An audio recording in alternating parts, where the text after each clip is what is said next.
Bonjour à tous, aujourd'hui on se retrouve dans le deuxième épisode des recos de Anko. Pour continuer dans la lignée du premier épisode, je vais vous parler de mon œuvre préférée dans un autre médium, et aujourd'hui je vais vous parler de mon manga préféré. Concernant les mangas, pour que vous sachiez comment je détermine qu'un manga est bon, il y a deux choses. Il y a déjà forcément le scénario et le dessin. Pour moi, c'est vraiment les deux choses importantes, c'est relativement logique, mais je le précise, pour moi, c'est vraiment les deux points les plus importants. Et donc je vais vous parler de mon manga préféré qui est The Promised Neverland.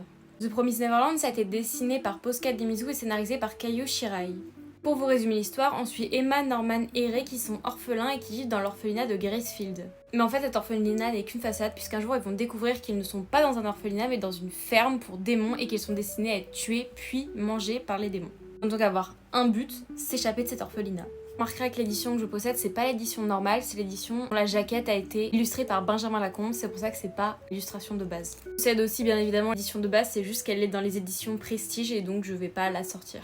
Pour revenir sur les points dont je parlais au début, déjà Promised Neverland c'est magnifique graphiquement. Bon là vous pouvez pas forcément vous en rendre compte parce que c'est pas l'illustration de base, mais c'est vraiment magnifique et je vous conseille d'ailleurs d'obtenir également, si vous aimez le style, les artbooks de Posca Demizu puisqu'il y en a plusieurs qui ont été édités en France. Donc celui-ci qui est celui dédié à Promised Neverland, mais il en existe d'autres, comme ça vous pouvez déjà voir le style graphique, c'est vraiment magnifique. Ensuite en termes de scénario, c'est vraiment incroyable, pour moi il n'y a pas d'arc qui est en dessous des autres. C'est d'ailleurs un des rares mangas qui m'a tenu en haleine tout le long et où j'ai dû acheter super régulièrement les tomes puisque j'ai commencé à le lire une fois que c'était terminé. La série est donc aujourd'hui terminée en 20 tomes et il y a aussi quelques hors-séries à côté, notamment le tome 0 ou le gag manga je crois. Sachez que si vous voulez vous y mettre, il existe aussi des nouvelles éditions de luxe qui sont en train de sortir. J'aimerais beaucoup les acheter puisque comme je l'ai dit, c'est mon manga préféré, qui sont vraiment magnifiques sous forme de livres un peu vieux grimoire. C'est vraiment trop beau, n'hésitez pas à aller y jeter un coup d'œil. Comme chaque œuvre, Promised Neverland n'a pas que des qualités et ça c'est normal. Et l'un des gros défauts qui est encore aujourd'hui reproché à Promised Neverland, c'est son adaptation animée.